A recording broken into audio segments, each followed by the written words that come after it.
So let's begin then. Good morning, everyone. And this is Francis Palma. So this is the second time I'm running this course as part of requirements engineering I'm responsible for. And this is from Kalmar and two other parts, like performance engineering and I think software design, right? And refactoring. So that will be from Växjö. And the slides are already online, so if you want to follow the slides from your machine or the remote students, you can follow the slides from my Moodle. And one thing, if you see any questions in the Slack, I don't have Slack open, just let me know. Anybody can ask questions or stop me during the lectures.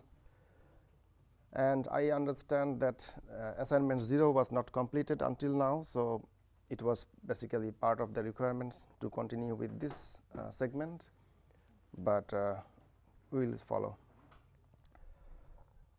So for this part of the lecture, requirements engineering, I basically looked at 3 books, mostly the first one, Requirements Engineering by Somerville, but also some part of the lectures are from the second book. But anyways, all these 3 books you can have a look for the lectures and also for the materials and also for your assignments. The assignments will be based on the 4 lectures. So today we will have introduction to requirements and requirements engineering.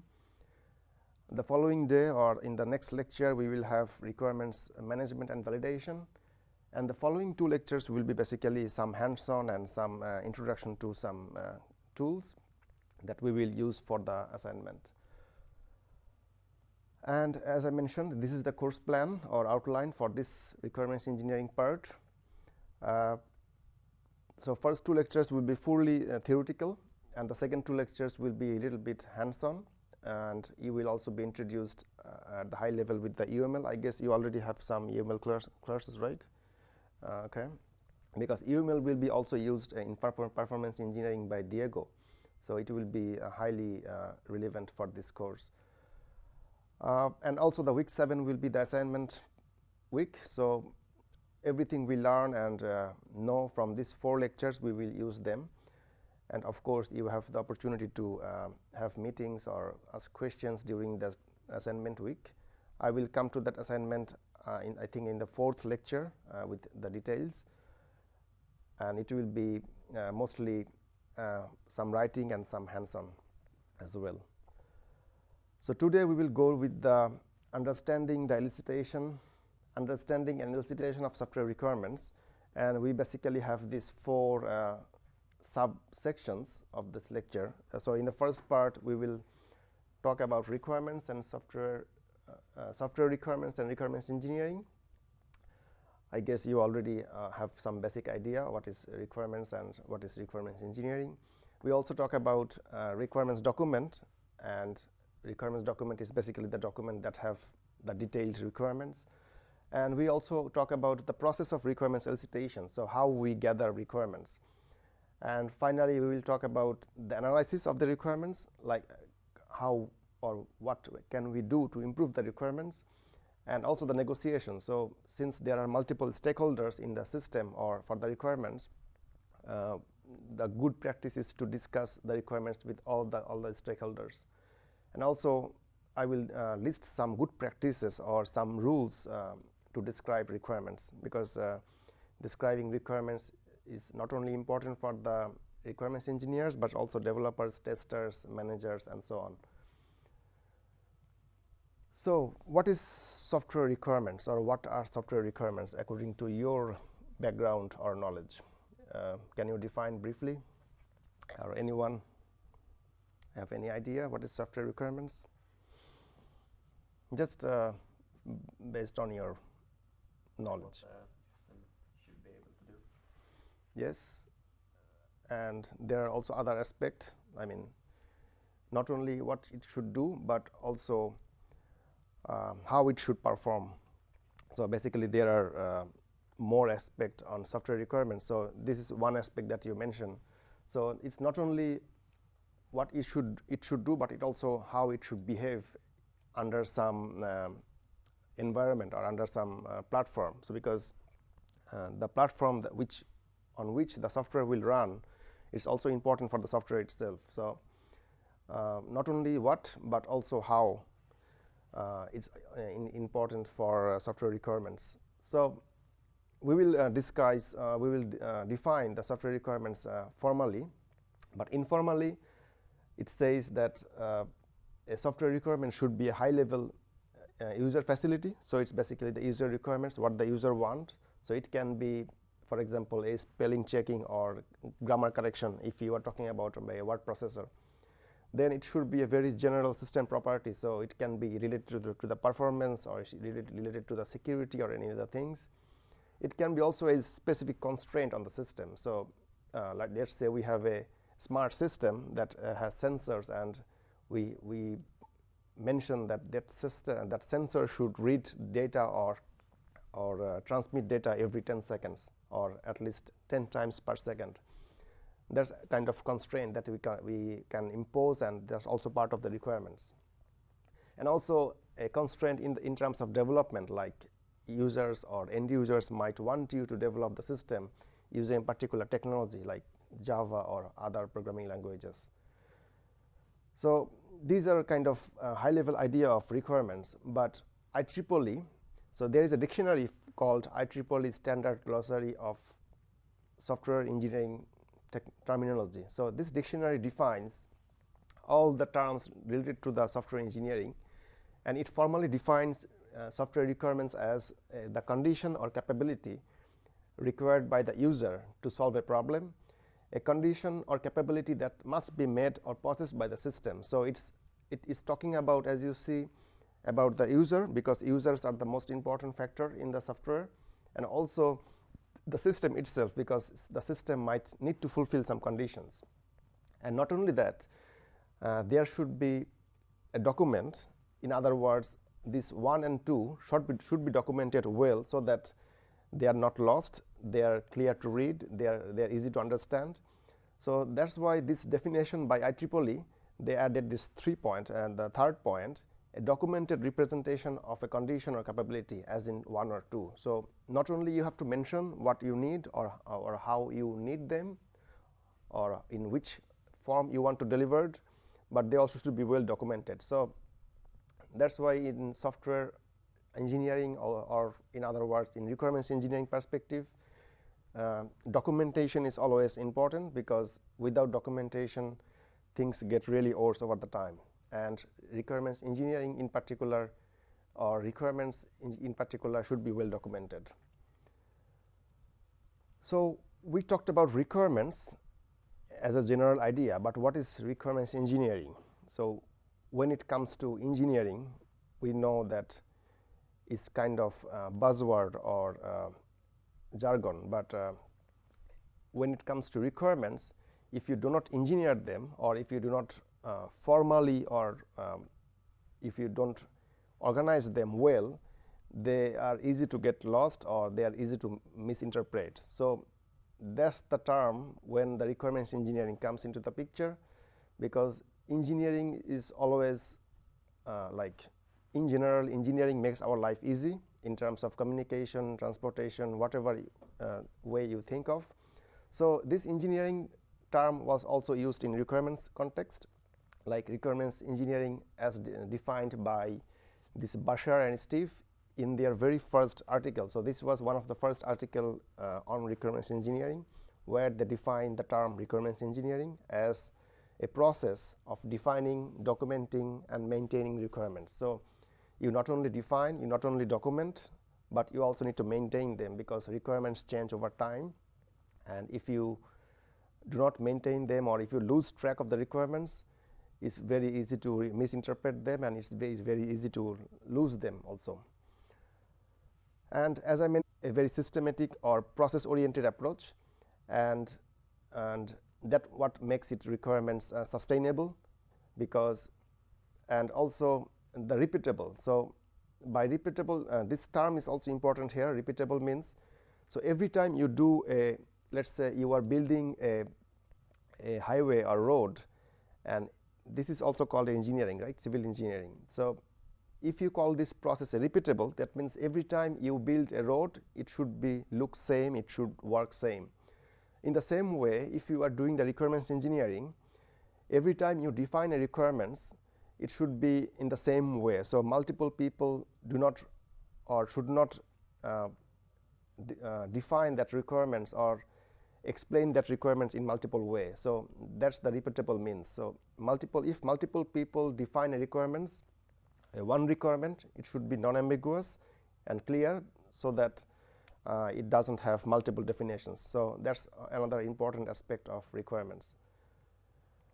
Now, in the traditional model or in the waterfall model, basically this is one of the maybe the first development model, but in that model, requirements were always defined in the first phases, and they usually was never changed afterwards. But in the modern or more recent methodologies like RUP, you start with the initial set of requirements, then you evolve or you maybe extend those requirements as you evolve your development. So requirements are never fixed or well, they are well defined, but they are not like particular sets of requirements. They evolve and extend in the future with the time throughout the system, basically.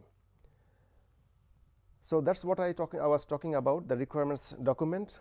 Since requirements should be documented, and if you don't document, like in the agile methodologies, if you don't document your requirements, even in your implementation or code, sometimes agile development methodologies like they basically document or comment their code in a such way that requirements you can implicitly understand the requirements from the code, but in general requirements should be documented well, not only in the code but also in a requirements document, so that it's easy to handle and maintain in the future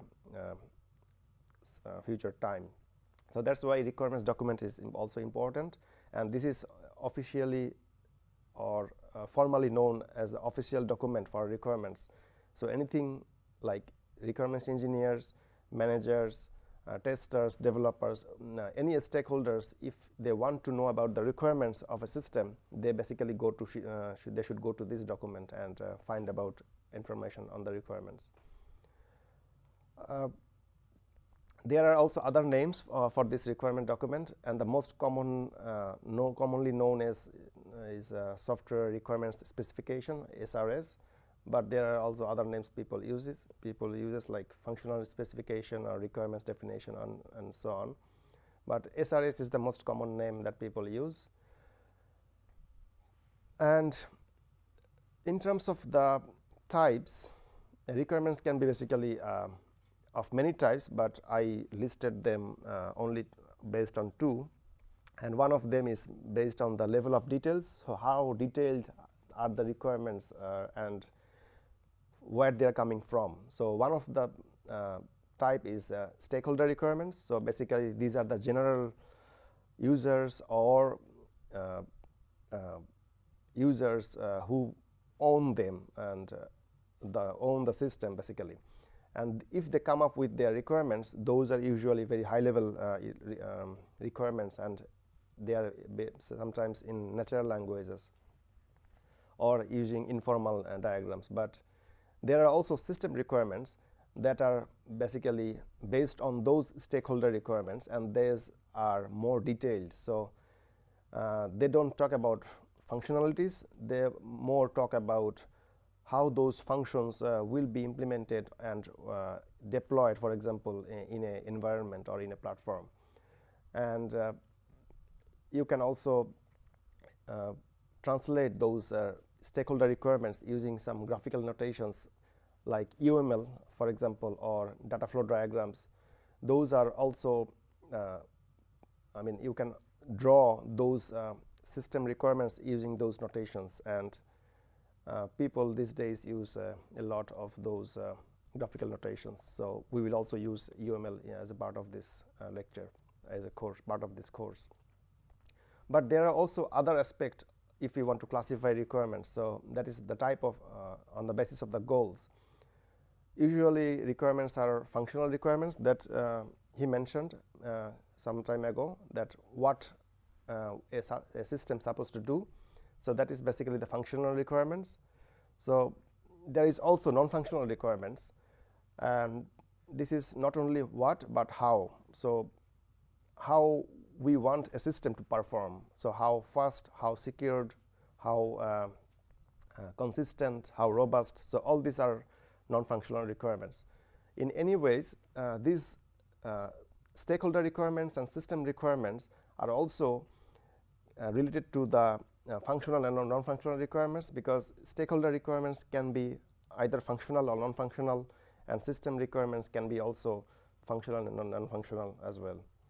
So they are basically mutually related, but they can be categorized in multiple ways. As a note, high-level non-functional requirements can be decomposed to functional system requirements. So basically, users come with a large requirement sentence that you can play with and extract and break them down into more fine-grained non-functional or system requirements. I will show you an example here. So one example that I mentioned here is the authentication process should be completed in 10 seconds or less. So if we take it as a stakeholder requirements, or let's say non-functional requirements, that's very high level, and here we can break down them into three sub goals, let's say. So the authentication process, this is really functional. Then the authentication process should be completed, or it should be successful. So this is kind of constrained, so we don't want it failed. And then there is another constraint, that the authentication process should be done in 10 seconds or less. So this is another constraint on the system. So these constraints are basically non-functional requirements, and they are imposed on the functional requirements. In other words, as I mentioned earlier, that non-functional requirements, they can be aggregated as a combination of functional requirements and constraint. And whatever requirements you define or you can define, basically they will always come up with this format. So if they don't come up in this format, that means your requirements definition has a problem. So we were talking about end users, managers, developers, testers, and so on. And basically they are nobody but software or system stakeholders. And in general, anybody who is directly or indirectly affected by the system during the development or after the development, they are all known as stakeholders. And here's the example I also mentioned, like a system that was developed for a railway company. So the system was automated railway signaling system. So according to you, who are those or who are various stakeholders? We all use trains for the transportation, but can you give me some stakeholders' name for this system if we want to develop it? So for example, this kind of small activities will be also part of your assignment. So this can be a little exercise. So what are the stakeholders for this system?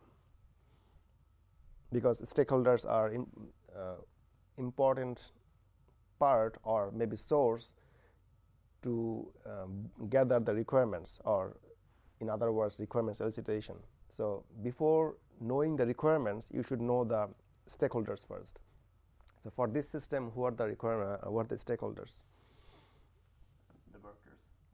Sorry? The workers or the... So there are different kinds of workers. So not only the drivers, but... Like managers and ones who build it. Yeah. And you mean the software development managers or the managers from the railway company? I guess both. Or Yeah.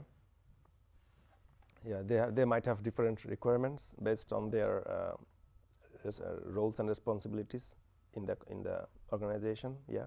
Anyone else? The customers of the railway company, perhaps.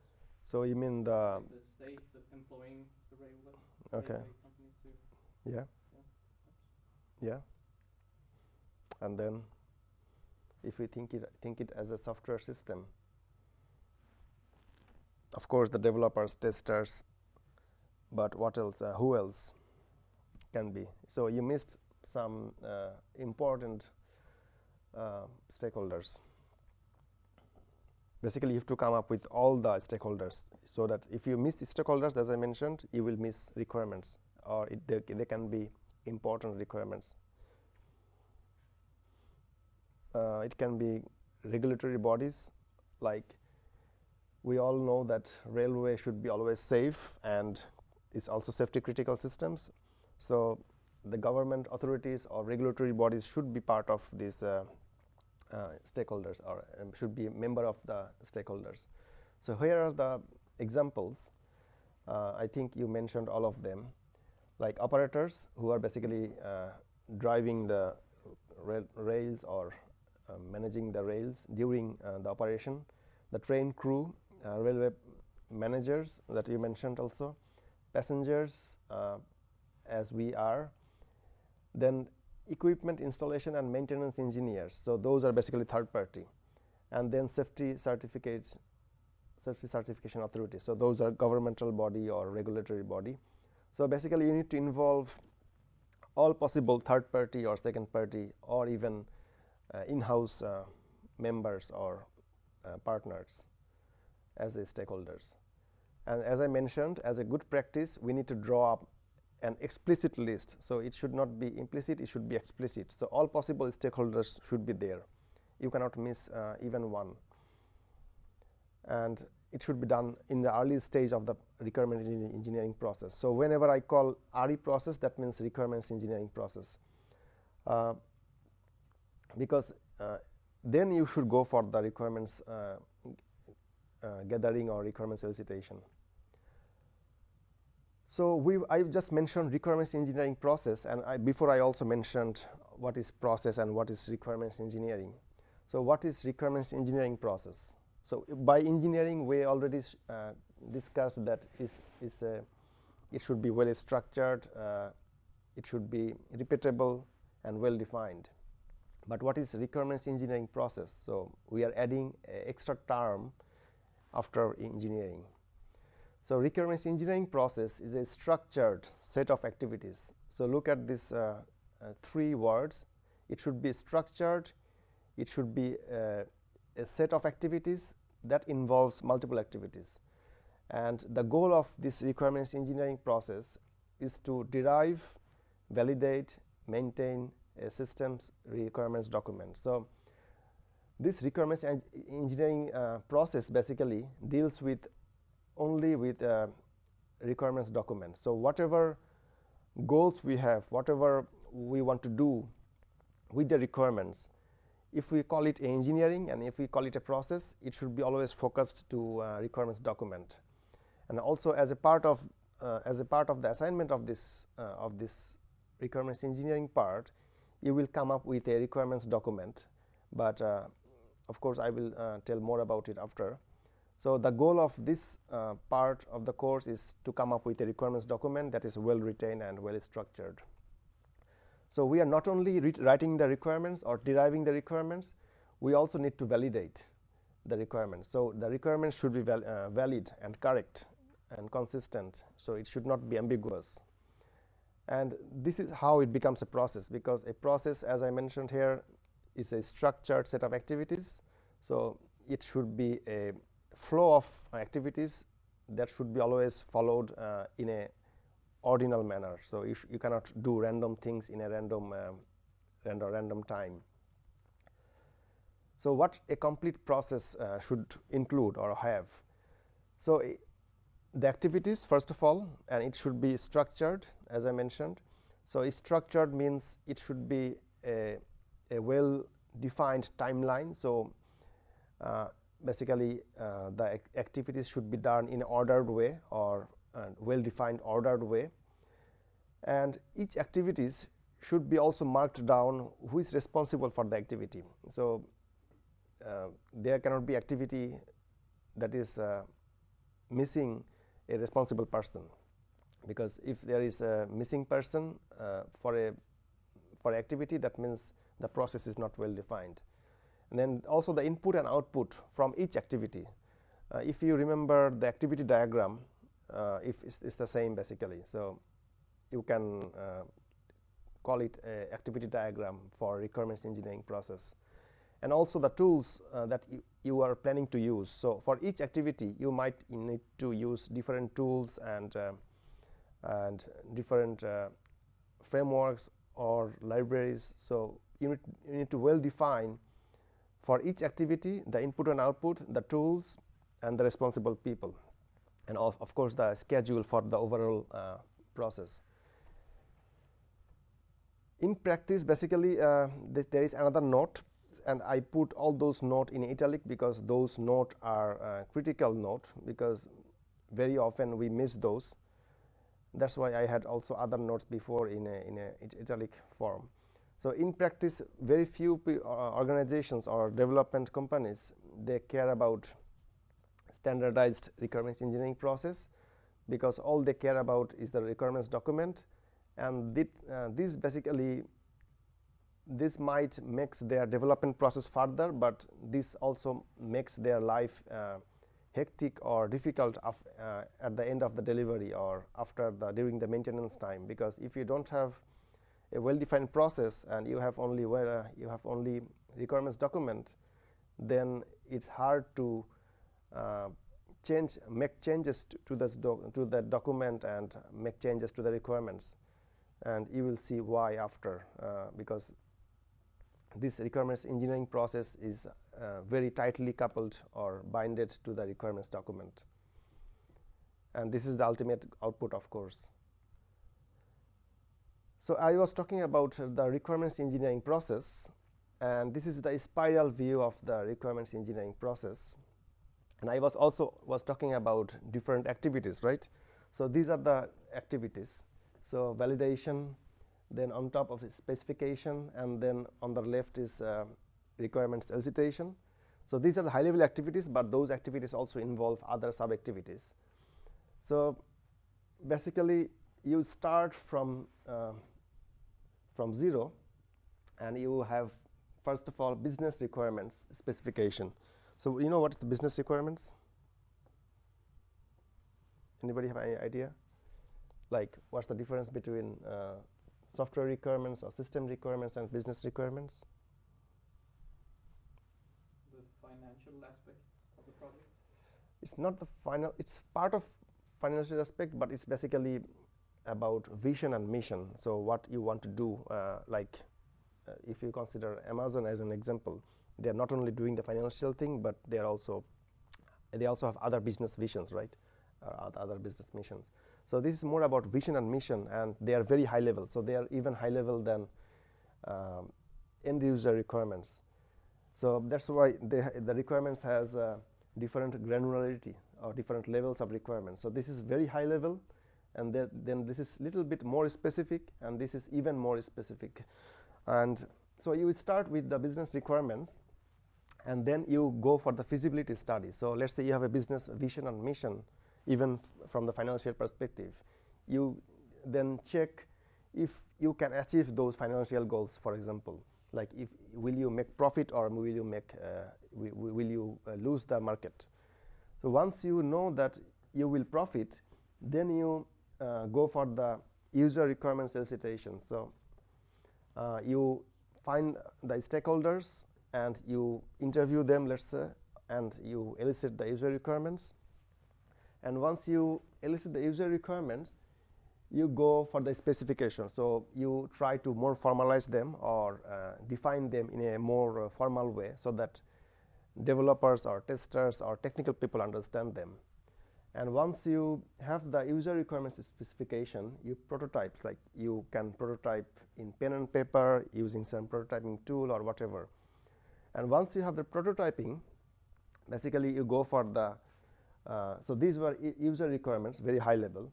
So once you have the prototype, you can also define the system requirements. So those are requirements related to the platform or environment or deployment on whatever. And combining those user requirements and system requirements, you basically model your requirements using, let's say, different graphical notations or mathematical. It can be even mathematical. And once you done your defining your more requirements in a more formal way, you review them and basically you end up with system requirements document. So this is basically the ultimate outcome of a requirements engineering process. And the more you evolve in the cycle, the more fine-grained information you extract from the requirements. Basically, you start from the business requirements and you end up into system requirements and specification. But we might have a requirements engineering process that delivered or that generated a requirements document with some sets of requirements. At this point, so basically when we are here, we might find that some of the requirements has problems, some of the requirements are not well defined, and some of the requirements are not consistent, some of the requirements are incomplete. So why it happens? What do you think? So it can happen basically, you might have problems within these activities, like in the elicitation, in the specification and validation. And that's another step, like to find out the problems in the requirements engineering process. Because if your process has problems, that means your requirements will definitely have problems. And if you want to find those problems, what are those problems in the requirements engineering process? It can be done in two ways, basically. One is through the process itself, so you inspect your process or you verify your process through the experts, or you can see it, or it is reflected, those problems are reflected in the product. And basically, if you find the problems in the process, it's less expensive than if you find in the product, because the product is already developed, is already delivered, and now if the product reflects the problem in the requirements engineering process, you have to come back basically all the way. Either you have to take back the product or you have to redevelop the product. So, and that's more expensive. And there is a checklist, basically, like if you know that the answer to this checklist, so basically the checklist has some questions. I will show the questions here. So if you answer yes to any of the questions, that means your requirements engineering process has a problem, and there is definitely a improvement opportunity for your process. So what is the first question? Is your requirements engineering process usually over budget and it takes longer than predicted? That means your process has a problem and your requirements will definitely have problem. And here is talking about requirements engineering process, not about the product. Because if your requirements engineering process itself takes more time and budget, imagine how much time or budget it will take for the product itself, because your product will be based on wrong requirements. So if you answer yes to this question, that means, and if you usually find that your requirements engineering is taking more time, that means your process has a problem. And then, do people involved in requirements engineering complain that they do not have enough time or resources to do their job properly? If people find your process complicated to follow, or to if the people find the activities involved in the requirements engineering process not well defined or hard to follow, and they are complaining that they are not feeling comfortable following the process itself, that means your process has a problem. But this is always, obviously not always easy to express or understand the problem, because this is not formally expressed or not formally defined. are there complaints about understandability or the completeness of the requirements document? So as I mentioned, requirements document is the end outcome of the requirements engineering process, and at the end, when you have the document, it's not easy to understand and hard to read, it's not complete, then your process also have the problem. And do system designers complain of rework resulting from requirements errors? So if you have a requirements that is inconsistent or incomplete or not clear, developers obviously will not feel comfortable also implementing them or understanding them.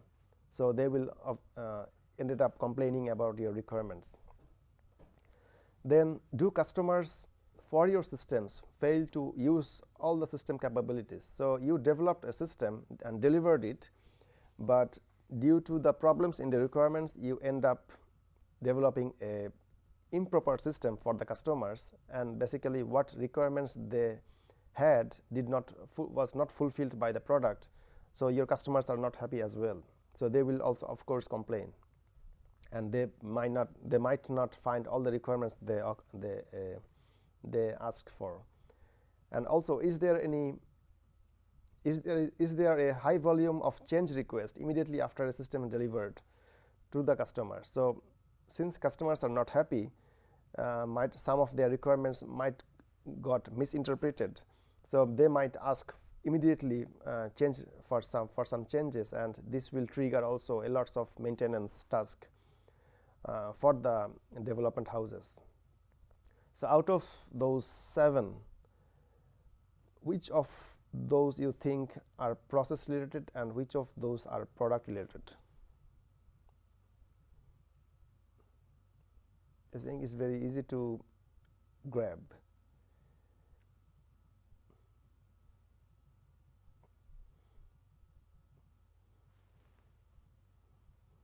Any idea? So basically, first 5, those are process related. Even though you have a exhaustive list or 5 questions about process, and if you basically answer yes to any of those questions, you are basically solving your problem early stages. But if you answer yes to any of those, those are too far or too later stages and too late even to solve your problems, because you already developed or delivered your system to the customers at this point. So those will be pretty much more expensive to correct your problems in the requirements engineering process. So last 2 are about product, and the first 5 is about the process. But the question is, what if you answer no to all the above questions? So what do you think if I say no to all the questions? What do you say about the system or about the process?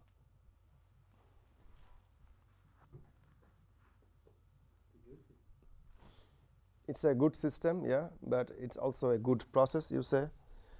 But that's the thing, there is no good requirements engineering process, because as I said, it's not clearly or well defined in terms of process, but it varies according to the organization, according to the product you are developing. So if you answer no to all the questions above, it might reveal that you have a good system, and you have a good process, but the same good process might not be good for other systems. So it basically varies across the organization, across the product. But most of the standards, that's another interesting thing that I also wanted to mention. Like, we are talking about requirements engineering process, we are talking about requirements document.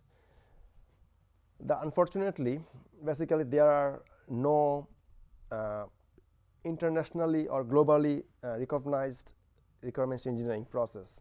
There are some documents. For example, one of the, I think the first one that's defined requirements engineering is United States Department of Defense standard, where they develop their critical softwares for their weapons and other systems, and they define these requirements engineering activities, but I would not say process. So basically there are no requirements engineering well-defined process, and in other words, although there are no good engineering process, a good engineering process should have at least 3 steps, if I want to mention. And the first step is always, and these 3 steps were also part of the spiral, if you remember in our previous slides. So in these slides, so these are the 3 essential steps in requirements engineering process. So you should have a requirements elicitation. So basically you gather the requirements. You should have requirements specification. You specify requirements in a more formal way, and then you also you validate the requirements. So you need to make sure that whatever requirements you specified are correct and consistent and complete. So going back to this 3 things that a good requirements engineering process should have. So requirements elicitation, and if you want to make it competitive, or if I say it correct, then you should consult with all your stakeholders, and that's why identifying all the stakeholders is important. If you miss any stakeholders, you definitely will miss requirements. And then once you identify or gather the requirements, you should do the analysis and the negotiation. So why you do the analysis and negotiation? So for the analysis part, you need to check that requirements are well defined or well stated, and if there are problems or conflicts between the requirements, let's say, then you go for the negotiation. Basically you talk with the stakeholders in a formal setting, not through emails or not through chatting or web meetings. You meet the stakeholders in person and you negotiate and discuss with them, and based on your negotiation or analysis, you basically accept or reject requirements, or you can even make changes to the requirements. And then you also have the requirements validation. So requirements validation is basically to make sure that they are not ambiguous. They are again, I'm mentioning all these terms like ambiguity, consistency, completeness, all these terms, because those are really important for the requirements. And if they don't exist for the requirements, that means your requirements are not valid, and that's why it says you should have a careful check of the requirements. But requirements validation, of course, can be done through formal checking, like using some tools that rely on formal methods, or you can do it also through meeting with your stakeholders and discussing them each requirement one by one. So I mentioned the Department of Defense standard from US that defines this so they have a technical document called Defense Systems Software Development, where they define a set of activities but not as a process. So those set of activities should be followed as they mentioned. But there is another guideline by ISO. Basically this is part of the ISO 9001 quality model, where they proposed a set of activities or steps for the acquisition, supply, development, operation and maintenance of the computer software. Basically they described them in an informal way but not as a process. So that's why I mentioned that there is no well-defined globally accepted software engineering process, but there should be a process. So this is one of the drawback of the current literature. So we were talking about requirements and requirements engineering. Now we will go to software documents, but let me check if there are any questions. Is there any question in the Slack? No. Okay. So requirements document, we already talked about requirements document a bit. and we say it's an official document for the requirements and for the software developers, like software development companies. Depending on the organization, we can call it different names, but SRS, or software requirements specification, is the most common name that we know. And there are 3 criteria or quality that every requirements document should have, and I am again mentioning repeatedly because these 3 criteria are important not only for the requirements but also for your assignment, because it should be clearly and consistently specified or written, because if those are not clear and consistent, you will end up either annoying your developers or testers or with a wrong product.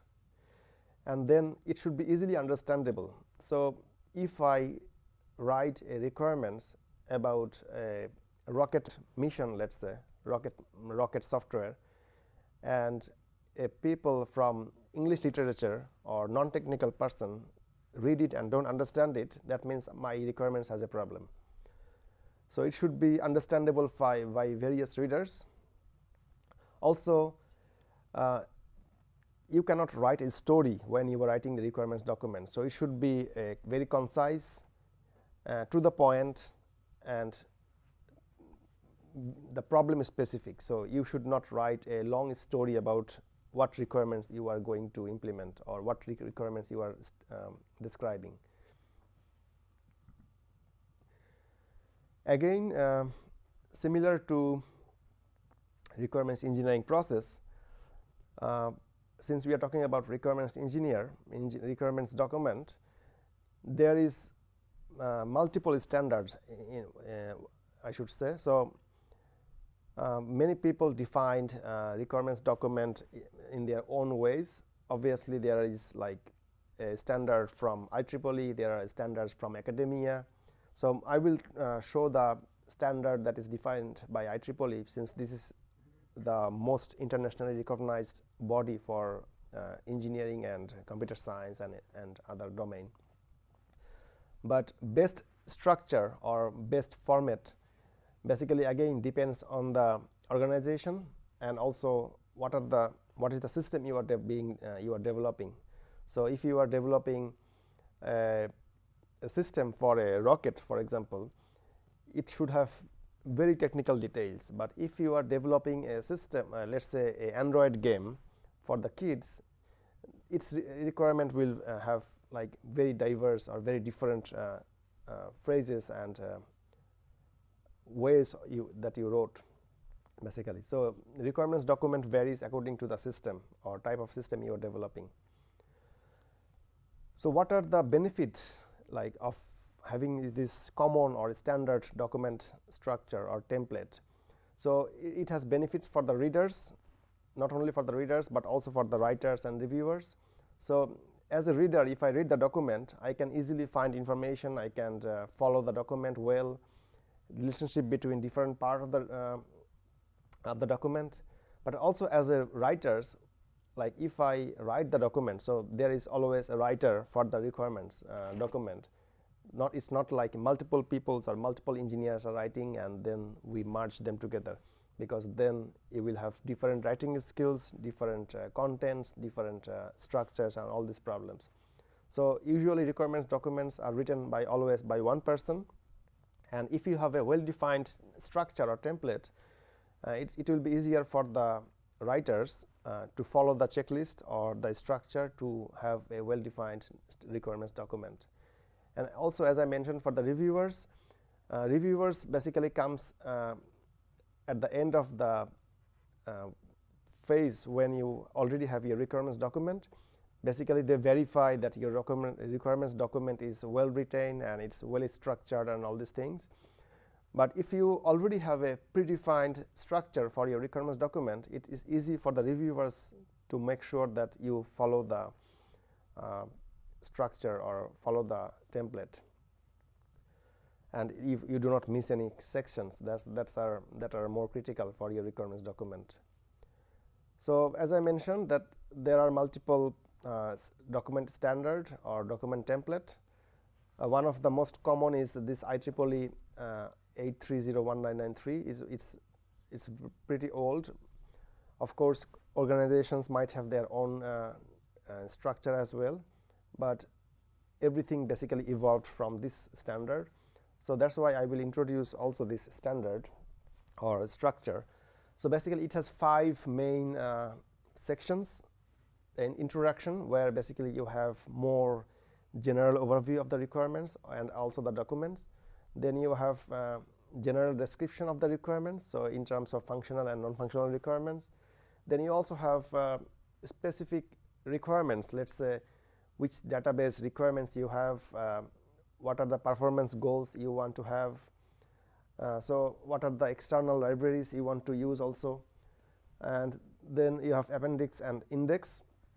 But the more interesting part is the section 1 and 2. So in the introduction, you first have to describe the purpose of this document, and then the scope of the product. So which the system you are developing, what is the scope of the system. Then the definitions, acronyms and abbreviations. It's also very good to introduce these, because in a technical document usually there are many abbreviations and acronyms and technical terms, and people not always understand them. Also add some references in the introduction. Usually we have references at the end, but for requirements document or for this kind of technical documents, if you put the references before, then since the reader of this document will probably more technical, like developers, managers and testers and other people, usually end users don't read that much requirements document. So if you put the references before, then it's also easy for them to get the background of the work, so or background of this document, like based on what other literature you wrote this document. And then also overview of the remainder of the document. So maybe if you have let's say 10 requirements, and you might to give a very brief overview of those 10 requirements in this section, in the subsection basically, that what those 10 requirements are and in which section or chapters they are located in.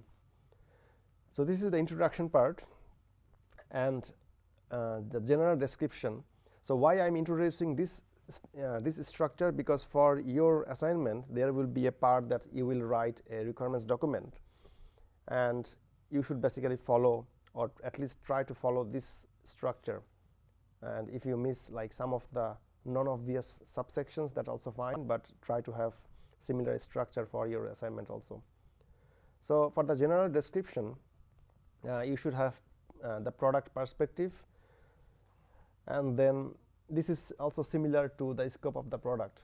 And then you should have also have product functions. So those product functions are basically functional requirements, so or user requirements that are very high level. Then the user characteristics. So you basically define the users, the intended users of the system.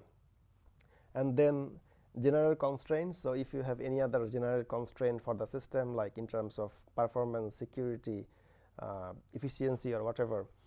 And then any other assumptions and dependencies. So if you have dependencies between requirements or even dependencies between subsections or sections, you have to define those. And in the section 3, as I mentioned, that there are specific functional or non-functional requirements, or in other words, special functional or non-functional requirements in terms of database, in terms of libraries and other things. And then of course the appendix and index. So index is the last here, because basically in the technical document like this, people don't care about index, and what they more care about how well your requirements are translated or stated in this document. So another good practice is to have this brief section, like how to use the document. If you look at the more recent books in computer science or software engineering books, you will find that they mention also how to use the book or how to read this book, and also they mention what are the prerequisites to understand this book correctly. So this is also similar thing for the requirements document. So you include a subsection how to use this requirements document, and the benefits of obviously for the readers that they will get a quick idea not to misuse or not to mislead themselves, and also they can judge themselves by reading at this subsection how to use the document, if they are competent enough or if they are capable to go further or to read the whole document. So that they cannot blame the writers or the reviewers for this for misunderstanding or miscomprehension. So this is basically intended for the readers instead of reviewers or writers, this how to use document subsection. So the how to use the subsection may include multiple things. Obviously, as I mentioned, the target audience. So you may say that this document is intended for these users, end users or developers or testers or whatever. So you include the target audience for the document. So any technical background or knowledge those target audience need, so that they don't get lost in the middle of the document. So if they don't have this technical background, they might either do some previous pre-research or do some studies beforehand before going to the document. Any pointers to any specific sections. So if there are any critical sections or any sections that need to be more clearly understood, then you should point those sections here that these sections are critical and so on. And then also if there are sections that is specific to some specific readers, you can also mention it in this subsection, and then the readers who read this part of the requirements document, they can basically skip those specific sections dedicated to specific readers, because not everyone or not every readers need to know everything in the document. And lastly, the order dependencies. So there was an order dependency also in the requirements document. So these dependencies are basically between the requirements, but here these dependencies are between the subsections or between chapters. So you should also mention that readers should read this section first before this, and so on. So this is also a good practice to include this how to use the document in the requirements document. But on top of that, you also should mention the summary of the requirements. Basically, if you have a requirements that has textual descriptions, that has figures, that has different models and so on, for a reader it's very hard to get the overall idea, and it also time consuming to get the overall idea to go by going through all of them or all the details. So it's a good practice basically to have a summary of each requirements, and basically if you summarize each requirements, it's also very easy to identify what are the critical or core requirements. And in this way, basically let's say if you organize your requirements document per chapter or per section, and if you have a summary for each section or each chapter, depending on what way you choose to write your requirements document, you are having a summary of each section or chapter basically. And in this way, basically for the readers or for the even for the developers or testers, they can easily grab the summary of the requirements by just looking at your summary of the requirements part. So it should basically have for one per chapter or one per section, depending on how you organize your requirements document. Again, it should be also brief and clear to understand and easy to read. So now I will also, I think there is 14 best practices for writing requirements document, and I think this maybe this will be the first end of the first part before the break, I guess. So I will introduce 14 rules or best practices that you should always have in your requirements document, and the document you will be writing as part of your assignment should also reflect those 14 rules. So what are those? Always try to use wide margins so that the text and the margin and the figures, they all are well organized. And if you are using narrow margin, that means you are putting too much in one paper, and it's too hard for the readers to basically fall in love with your document. So he will find it's very congested. So always use little bit wider margin to make it more readable and presentable, well presented. Use also always sections and subsections, because if you don't break your paragraph into sections and subsections, it will be a monotonous paragraph and also hard to follow. Use emphasis sparingly and consistently. So in other words, use emphasis to highlight your keywords in a way that readers can easily get the important concepts. For example, you can use either bold or italic or underline some important concepts for the readers.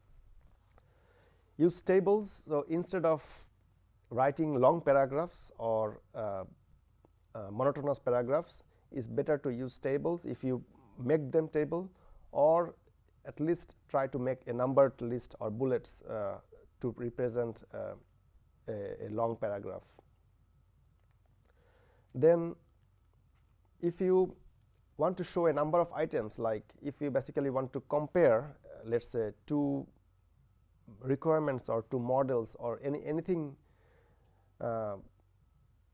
like that you want to compare, try to have tables instead of paragraphs, because in a table, let's say you have two columns and you have one column for commonalities, or what are the common things between them and what are the differences between them. So in this way, if you organize your reports, it will be again not be monotonous, and it will be more easy to follow and interesting to read for the readers. If you have equations, always try to separate the equations from the text. Don't put equations within the text. It breaks the consistency of the requirements document, and always number the equations. So many people use the equations, but they don't number them or reference them. And for the equations, always try to use a different font. It also gives a sense for the readers that this is something different than the text.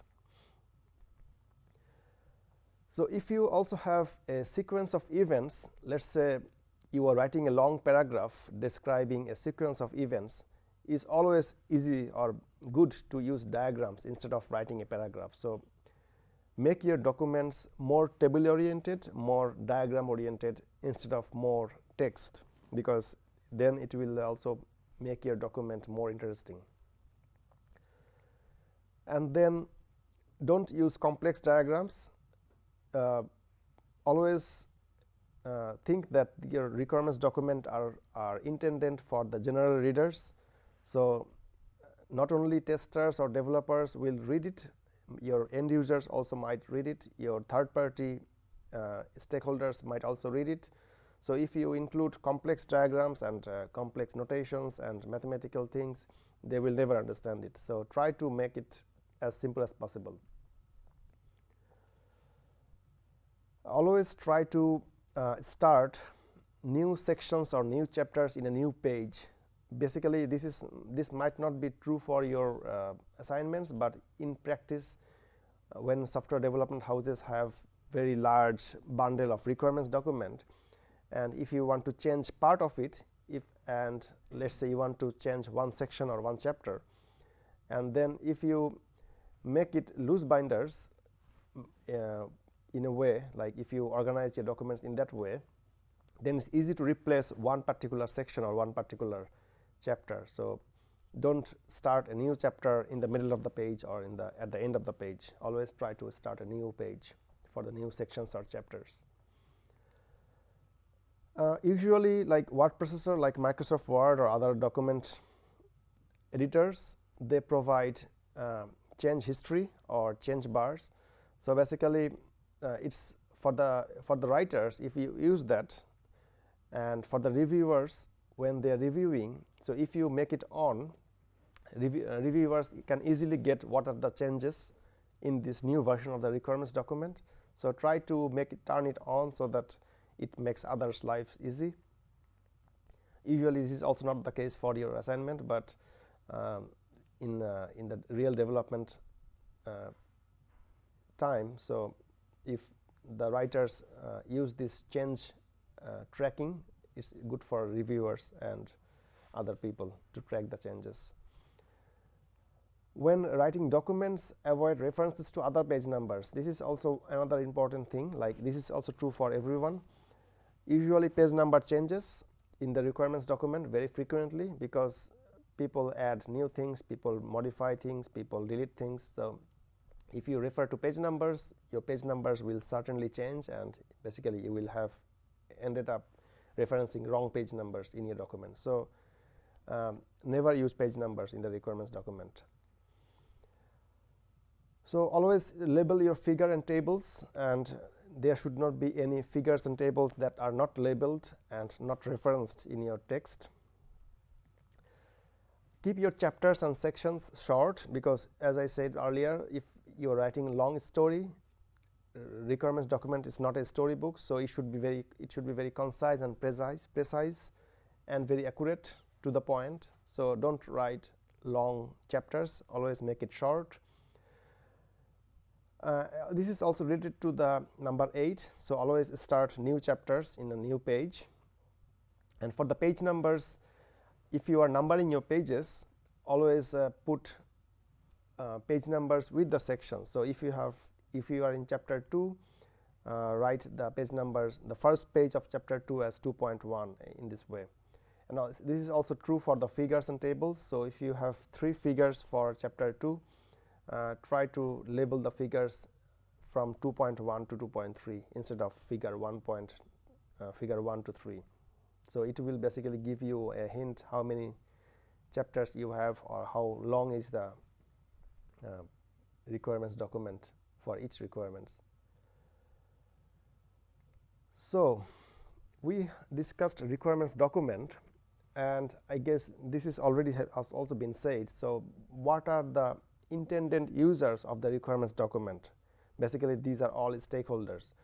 So system customers, managers, system engineers, system maintenance engineers, and test engineers.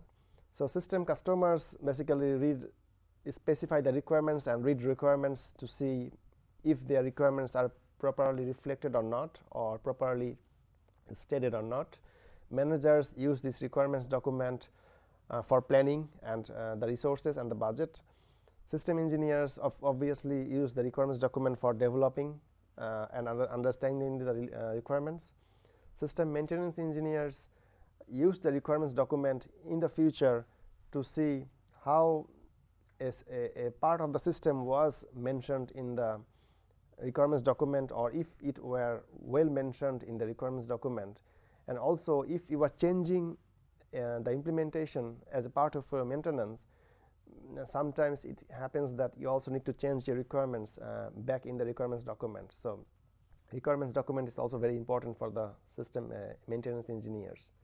And also the test engineers, this is also more important, because test engineers don't take the source code from the system engineers to write their test cases. What they do, they take the requirements from the requirements document and they write test cases for each requirements that they apply on the implementation or code written by the system engineers. There can be other users of the requirements document, like third-party readers, like if there is any authority, regulatory body or authority that want to see that the safety critical issues are reflected in your requirements document, they might also read your requirements document.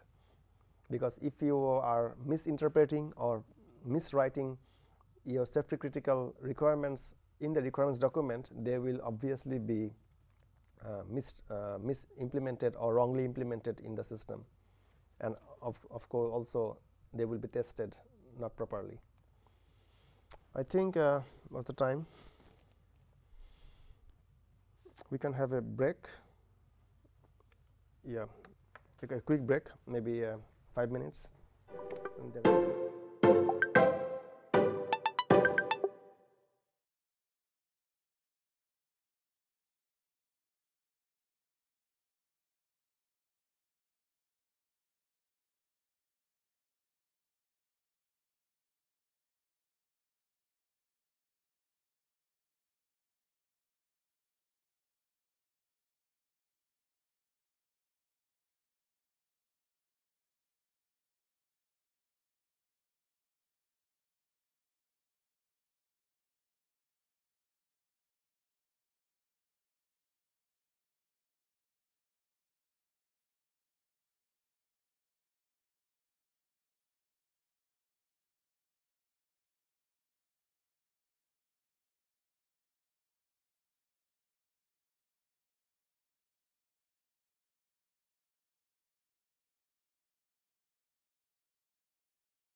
So before we start, welcome back. Do you have any questions so far? Or anyone online? So we have a channel, like, you know, in Slack for 3 different part of this course. So if you have any questions, you can also ask in Slack for the remote students.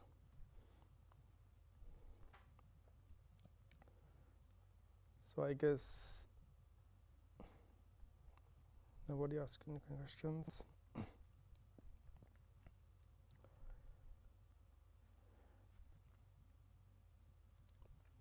So, so we were talking about requirements document, and now we are coming to the requirements elicitation part. And requirements elicitation is basically, in simple terms, gathering the requirements. So you are finding all the requirements from all the stakeholders that you identified in the earlier stages, and not only discovering them or gathering them, but also listing them and discussing them with each others, like, because you need to meet your stakeholders with the requirements you elicited from them. But requirements elicitation not only requires talk to the customers or stakeholders, it also needs domain knowledge and as well as organizational knowledge. So what are the technologies, or what are the platform or frameworks they use for developing the software, as well as for deploying the software.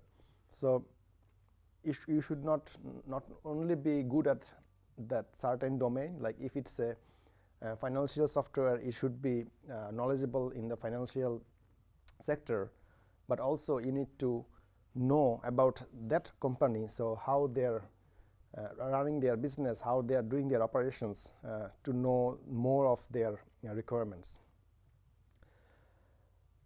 So as a part of requirements elicitation, I think I already mentioned it multiple times, like identifying stakeholders is the key thing, and not only identifying them, but also discuss or consult the stakeholders to know all the requirements. Because what I'm repeating is, if you miss the stakeholders, you will miss important requirements. And then there are multiple benefits, of course, identifying the stakeholders, and one of them is not to miss any requirements, but also if you talk to all the stakeholders and if you discuss with stakeholders and with the requirements that they propose, they will not feel apart from the system or the process itself. So they will feel like, okay, I'm part of the development effort, so I should give my best of my knowledge to contribute to this development. And this is also a good practice to involve every requirement stakeholders in every part of your development phases. So in the requirements elicitation, in the requirements specification, like if some of the requirements are not clear from there, after they express their requirements in high level language, you should basically go to them and talk to them, so that you can specify the requirements and there is no miscommunication or misunderstanding between the requirements engineer or analyst and the different stakeholders. So basically you should involve stakeholders as much as possible. And then how to identify the stakeholders. So that's another maybe systematic process. Like you cannot simply blindly list all the stakeholders or all the users. There should be a process. And if you follow these steps or these processes, there is a very little chance that you will miss any important stakeholders. So first of all, the end users. So identify all the potential end users of the system. Then secondly, people involved in the business processes. So those people might not use the system, but they are involved with the business processes. So again, taking the example of Amazon. Amazon has a business process, right? And there are multiple people involved in a different part of the business process, and you should also consider them in your stakeholder list, because they are not part of the purchase or the delivery only, but they might be part of other like a banking system or credit card companies. They are also part of your business process, and they should be also your stakeholders if you are developing a online marketing or shopping portal. Then also the customers of the organization who will use the system. So as a Amazon customers, my requirements should be also there. So I want to find things easily. I want to get notified with new promotions or other things. So this could be my requirements. So I am also important stakeholders. Then the personnel responsible for developing this is basically the software development company and all the staff, including testers, maintainers, designers, developers, and managers. And also the third party or regulatory bodies. So if it's a safety critical system, then the government authority or government regulatory body should be involved in the requirements collection or requirements elicitation. And this is also true for example, for the railway system that we discussed earlier. And as a part of requirements elicitation, since our requirements can be not only high level but also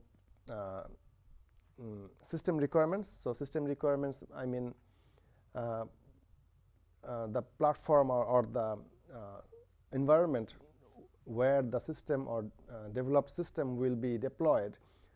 Should the requirements for that target platform is also our concern. So as a requirement, we might mention that this system will be deployed in a Linux system, for example, Linux server. So this information is also a part of the requirements, and that's why identifying or defining operating environment is also part of the requirements elicitation. And this way, you basically identify any potential threats or problems that you might face during or after the deployment or at the time you deliver the software. So defining operating systems, operating environment is also part of the requirements elicitation, through which you gather the technical requirements basically, or system level requirements. And three types of requirements that are gathered through this phase of requirements elicitation is platform information, like operating system, libraries, and other things, or versions of different libraries. Then also the interface information. So if you are using a database, which database interface you will be using. So basically, if your application is about big data, there are multiple technologies for big data, and you might decide which big data technology you want to use and why, and what framework you are going to use for talking to those big data technologies. And then also there is software dependencies, like if you are using let's say a third-party software, let's say a spreadsheet program, you might put this also in your requirements list, that my software will be talking to a spreadsheet or Microsoft Word. So this spreadsheet system or MS Office, for example, should be installed in the target environment or in target system, so that our system that will be delivered can use this spreadsheet program. Because if you don't have the spreadsheet in your target system or the system where you will deploy your application, you will not be able to use this spreadsheet facilities. So in this way, basically, you collect technical requirements or system requirements as a part of your requirements elicitation process. There is another way of doing the requirements elicitation. This is the scenario based. Basically, in the scenario based requirements elicitation, you sit with your customer, you talk to your customer, and it's like dialogue between you and your end users. So it can be with pen on paper, it can be on the screen and like touch screen or anything. So basically, if you sit with your customers with pen and paper, what he will do, he will go through the steps of the system. Let's say for each functionalities, he will go through the input and the process and output, and tells you the story how he will use or how he will define that requirements or how he would like to see the requirements to be implemented. Basically, in other words, here he will tell you the state of the system before going to the starting the process. Then there will be a flow of the events. So basically, he will make transition between each event, and if there is any exceptions, he will also explain you during the flow, and information about other activities which might be going on the same time. So what I wanted to say, basically, take a requirement and talk to the user or end user. End user will draw with pen and paper, let's say, how that requirements will work or function with input and output, and if there is any dependencies for that requirements. For example, the problem is that I cannot draw here, so I have to go back there. We are having a requirements for user authentication, let's say, and for that user authentication, we are giving input username and password. And in the authentication process, what it will do, it will go back to the user directory, check the match the username and password, and as an output, it will, let's say, give a message that successfully login or you are not authenticated. So in the backend, when they are checking that with the directory, there might be other processes that will run parallelly. Let's say checking the user credentials or checking the previous logins history, all these things. So user might tell all this story to you, and as a requirements engineer, you need to basically write those stories or those scenarios as requirements, so that they will be translated afterwards as a formal requirements, and you should basically not focus on the what users are telling you or what users are doing. Basically, you have to focus on the requirements part of the story or scenario. And this scenario-based requirements elicitation is very informal. It's not formal, but what it does, it makes the requirements collection or requirements elicitation more fun or more activity, instead of simply writing and simply delivering in a written way or in writing. So usually each scenario should be 3 to 4 pages, and if you write those scenarios with tables or flowcharts or process or activity chart, activity diagram, it's easy for the developers or testers or other people or other stakeholders to follow these requirements and to know what the end users wanted to say to the requirements engineer. And requirements analysis and negotiation. So once we elicit the requirements, so we can elicit requirements in multiple ways, right? So what are the different ways? So first we talked about stakeholders, and we wanted to talk to the stakeholders and get either verbally or in written their requirements. Then requirements elicitation can also be done technically. In other words, the system requirements by thinking or by planning which environment the system will be deployed. And then lastly, This is another approach. This is scenario-based requirements elicitation, where you talk to the users and you basically listen to them, how they are going from one state or from one phase to another phase for each of their requirements. So basically you get the detailed interaction between end users and the system. And this, using these three techniques, basically you identify all the requirements, but now you have what you have to do, you have to analyze and negotiate those requirements. To do that, it has a well-defined process also, and this process was also taken, I think, the second book of the reference, so you can take a look at it. So the users start with the domain understanding. So let's say this is a financial system, and we assume that the user understands that financial domain, or let's say if it's a bank, we assume that user understands the banking services or banking concepts. And once he has the domain knowledge, he goes to requirements collection. So this requirements collection can be done in the previous three ways that I mentioned.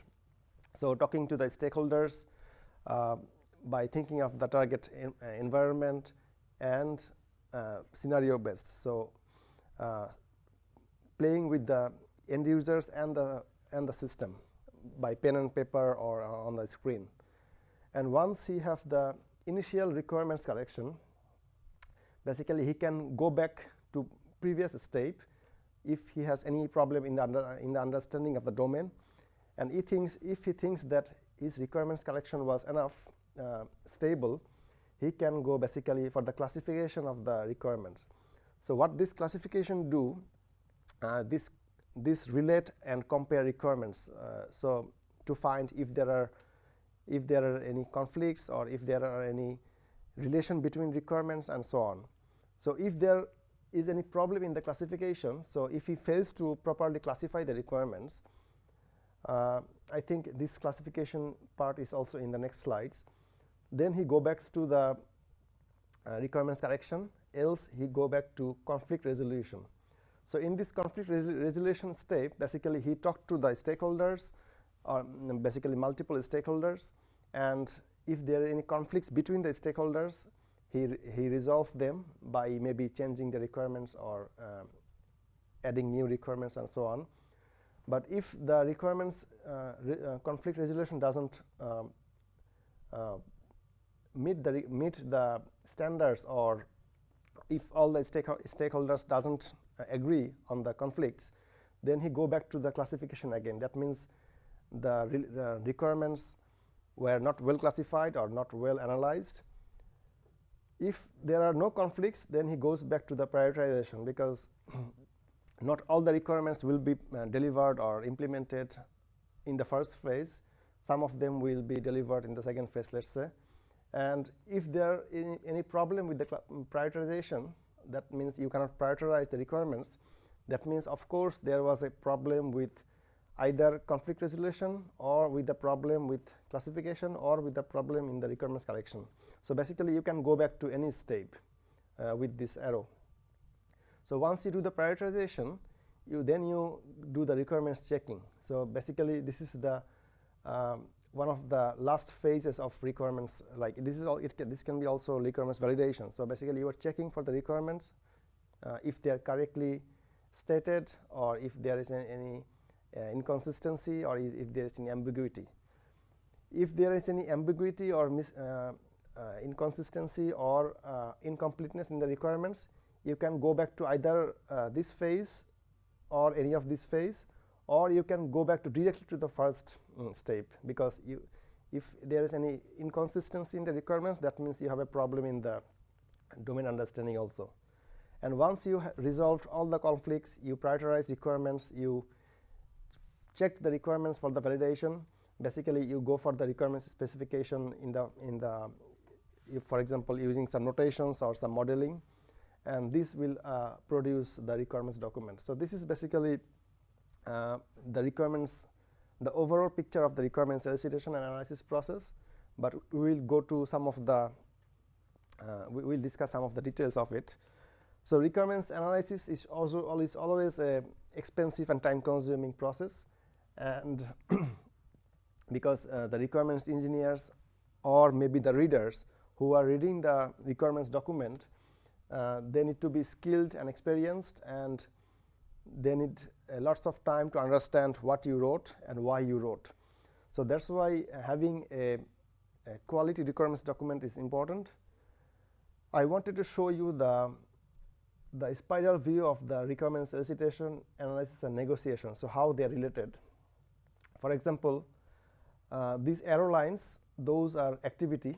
So, those are outcomes. So, one of the outcome is requirement document, another outcome is draft statement of requirement, and another outcome is requirements problem. So, this is also outcome of requirements analysis. And these are the different activities in between those outcomes. So, we start basically from 0. So, we have no requirements or requirements not written well. What we do, if we don't have no requirements, we elicit some requirements, and then we have a draft statement of requirements. And once we have a draft statement of requirements, we perform the analysis, and then we have some problems in the requirements, and we need to discuss and identify those. We need to discuss those problems and solve those problems. So through requirements negotiation, we have a first version of the requirements document. So there is 3 points, right? 1, 2, 3. And these 3 points are basically, 1, 2, 3. These 3 points are basically most critical point, because these are the least stable version of the requirements document, least stable version of the draft statements of requirements, and also these are the requirements problems that were that we tried to solve primarily.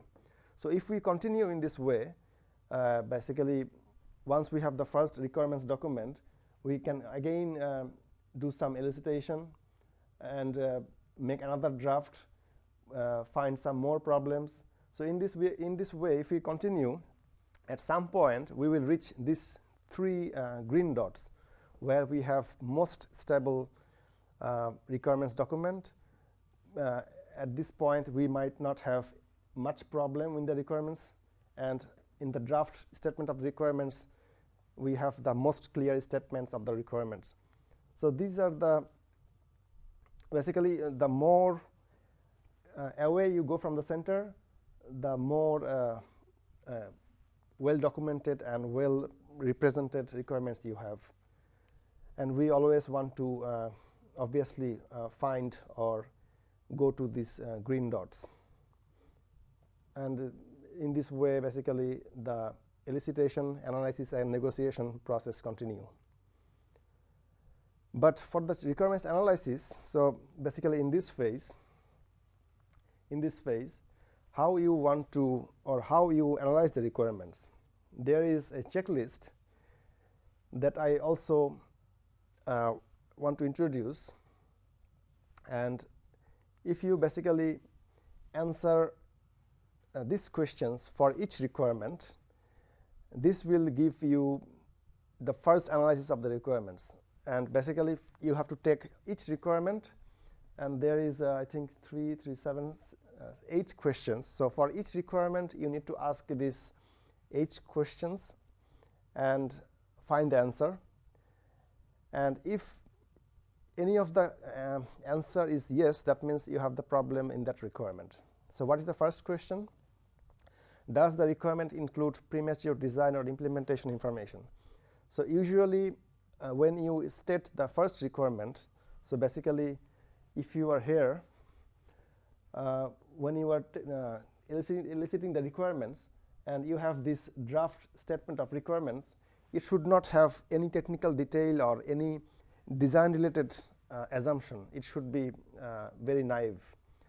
So if your design, if your requirements include some premature design and implementation information, that means you are thinking too advanced or too much, and maybe you should refactor your requirements. Then there is combined requirements. So basically, your requirements should be a singleton. In other words, your requirement should not be complex. So if it's possible, try to break it down to have more single requirements or more simple requirements. Then also unnecessary requirements, like if this requirements is really necessary. If it's not, that means maybe you are just trying to sell it or you are just gold plating it. Simply remove it from the system because user don't really benefit from the requirements. The use of non-standard hardware. If you specify the requirement, specify one requirement that requires like hardware that you don't have or not easily available in the market, that means your requirements is not feasible. So try to remove those. Combine conformance to with business goals.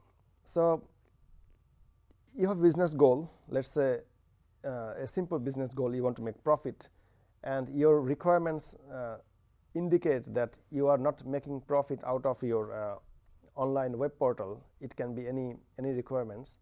Let's say you are giving customers a promotion that is not good for your business, so basically you are not making profit.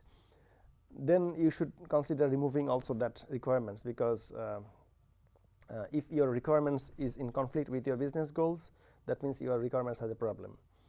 Then requirements ambiguity and realistic and testable. So these are also three critical aspects of requirements. It should be always clear. So I am mentioning this throughout this lecture. It should not be ambiguous. It should be also realistic. So if it's not possible to implement it, that means it's not a realistic requirements, and you should obviously remove it or try to refactor it or restate it. And your requirements should be testable. So in the previous year, students used this checklist, and for some of the questions they don't know answer, and they used the answers blindly, like by looking at the requirements. If you don't know if the requirements is testable, that means your requirements is vague, so it should be testable. Like again, coming back to the authentication statement. So I want my users to authenticate in less than 10 seconds, for example, and we can test, right, that the system, the users is authenticated or not. But if it's written in other vague way that you don't know how to test, that means your requirements has a problem. So it should be easily testable in a way that the way you wrote it, maybe it's testable, but you could not state it in that way. That means your statement or the way you wrote it has a problem. So your requirements should always be testable. That is another important factor, because testers write test cases based on the requirements document. And never try to have many questions. So in the checklist I have these 8 questions, so maybe you can add 1 or 2 questions more, but don't go for a exhaustive list of questions, else this process will be also very time consuming, this process of requirements analysis. And this checklist for requirements analysis is kind of semi-formal. This is not formal, because we are using an approach, but questions or questionnaire based approach. But of course there are other ways of validating the requirements, like more formal way, but this is more like semi-formal way of validating your requirements, that your requirements are correct or not. While you are doing the analysis of your requirements, there is always conflict or misinformation in your requirements. Like you might forget something, or you might add something that is not possible to implement or test. And then in that case, what you do? So the one thing to do is have meetings with your stakeholders. Basically, you discuss with your stakeholders in a meeting. It should be a face-to-face meeting, because if you again meet them or discuss them in email, you will end up misinterpreting or misleading yourself or the stakeholders. So it should be always a negotiation meeting where you discuss the conflicts or problems in your requirements, and then you take actions. But there is also 3 stages where in which you basically resolve conflicts, by which you resolve conflict. So in the first stage is the information stage, where you basically, let's say the way I am delivering the lecture to you, so stakeholders will be audience, and the requirements engineer or analyst will present each requirements and what they understood from the stakeholders. And then the discussion stage, so the stakeholders will discuss openly what are the problems, or how problems can be solved, and provide feedback. And in the resolution stage, basically the stakeholders will offer a solution, and this solution can be either add or delete or modify a requirements, or maybe add further new requirements to the set. So based on this negotiation, there is also a framework, I'd say not a framework, a approach, like how you can solve the problem in the requirements or in the requirements document. And it says, through your negotiation or analysis, if you find any missing requirements, so if any stakeholders propose a new requirements that should be in the system, so you always have to add it to your requirements document. Then if there is unrealistic requirements that is not possible to test or implement, you simply remove it without any hesitation.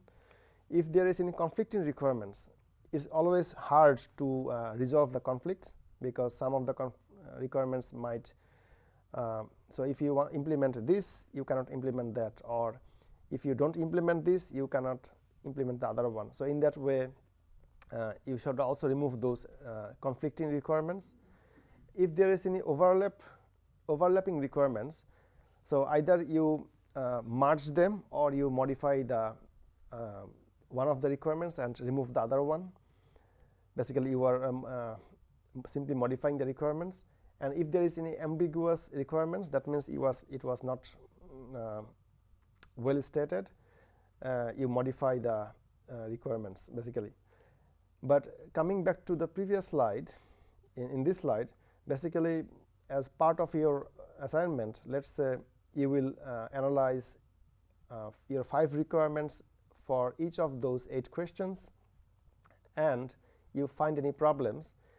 Then what you need to do, you also need to recommend the actions for those requirements, or what you did, you need to show, for example, what modifications you made for the ambiguous requirements, or what unrealistic requirements did you remove. So you have to mention all of those in your requirements analysis in the requirements document, also part of your assignment.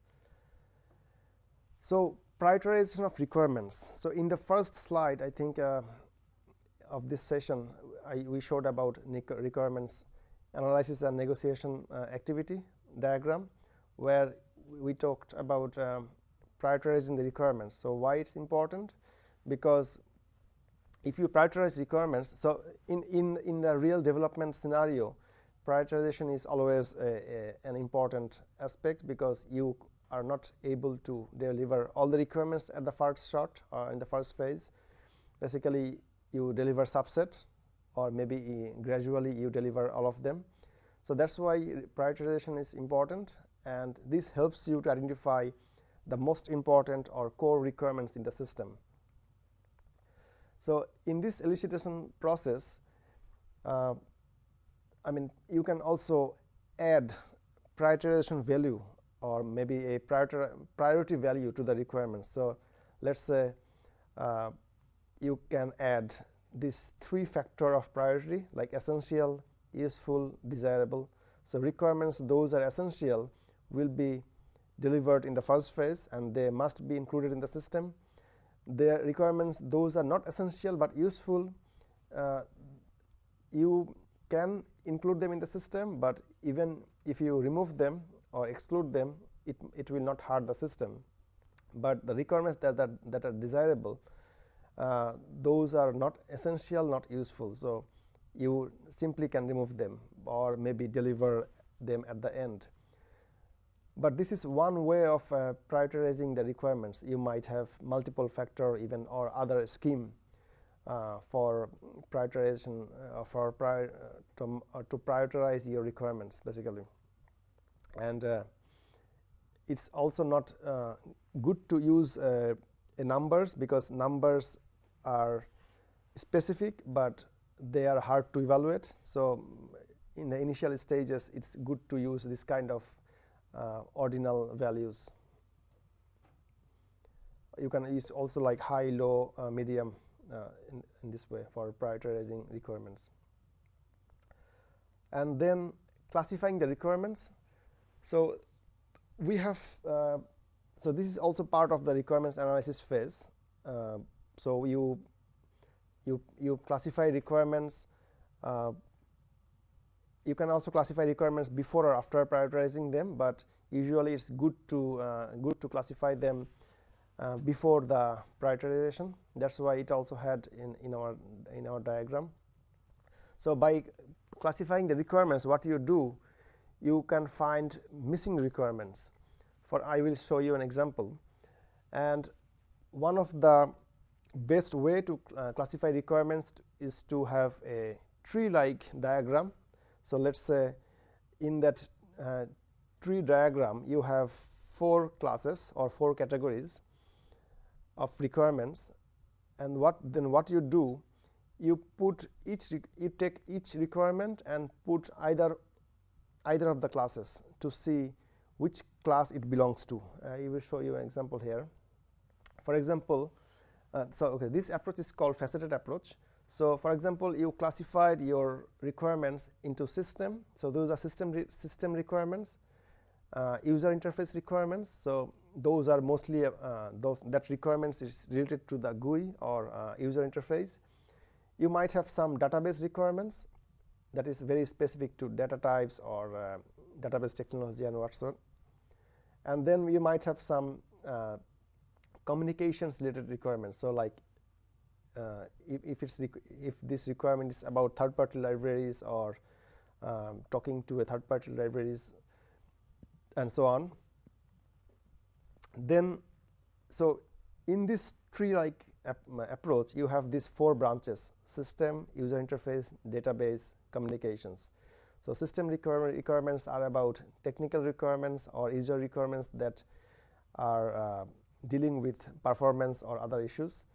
Then user requirements is about truly user interface or graphics or graphical interface. Then database requirements is only dealing with data types, database technologies and all these things.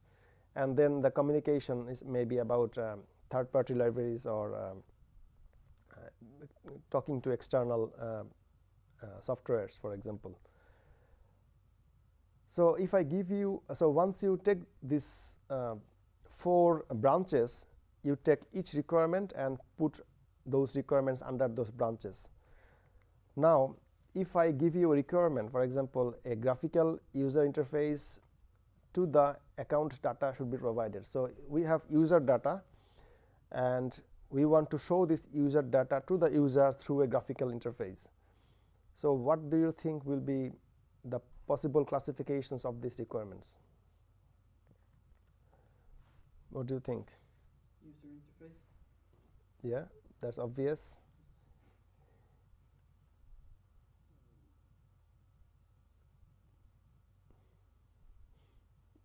Of course, database, because you are talking about user data, and you want to choose which database technology or which database system you want to use for the implementation.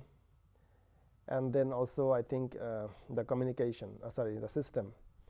So, or if not system, maybe the security, because when we are talking about user data, it should be secured. So the data should be fetched from the database or from the cloud, encrypted and decrypted way. So you can maybe relate this requirement to user interface, database and security. But of course you can also relate it to system, because you might want to fetch the data quickly or maybe very fast. So performance can be a category in this case. So I have these three, but I also had system and communications classification. So what does it mean? So it means that basically I missed other relevant requirements because those categories are empty. I mean, there was no requirements under those categories. So in this way, basically, if you classify requirements, you identify relevant or related requirements, because some of the categories will be empty in your tree or in your classification. And that's another goal of classifying requirements. But you also need to assess the risk of the requirements. And by assessing the risk, one benefit is that you basically focus your attention, or you, for example, if you have a high risky requirement, you might give more testing effort or more development effort or even more maintenance effort to those requirements. So there is also this checklist for assessing the risk of the requirements. So maybe for each requirement you can ask all the questions. So performance risk, if I have requirements, will it affect the overall performance of the system? If it's yes, that means these requirements might have performance risk. For example, schedule risk, will this be technically difficult and threaten the plant development schedule for the development? If it's yes, that means you might miss your delivery deadline, because this testing and developing of this requirement will take longer time than expected. So in this way, or for example, database risk, if there is non-standard data, so if your data does not fit into the database, that means your requirements might also miss the deadline because you don't have the data that you want to fit into your database or data type. So in this way, you might have multiple types of risk, and for each risk, basically you need to ask questions for each requirement to assess their risk. And in this way, at the end, maybe what you can do, what if a requirement has more yes to these questions, you basically assign, let's say, a high risk requirements, or if a requirement has very few yes of these questions, you may assign a very low or low risk. But then what you need to do is basically focus more on those high risky requirements and less focus on low risky requirements. But there is no relation between like how much development time or how quickly you will develop them.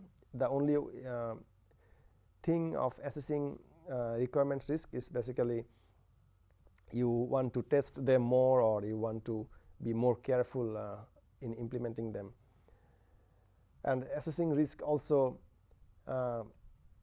gives you another perspective of prioritizing the requirements. So the more risky requirements should be high prioritized. So the last part of the lecture is describing the requirements. So we talked about requirements description and also requirement elicitation, like how we gather the requirements, and also the requirements analysis and negotiation. So how we analyze requirements in terms of prioritization and in terms of risk assessment, for example. But after all these things, the goal is to come up with a requirements document, right? And for that requirements document, we need to describe the requirements.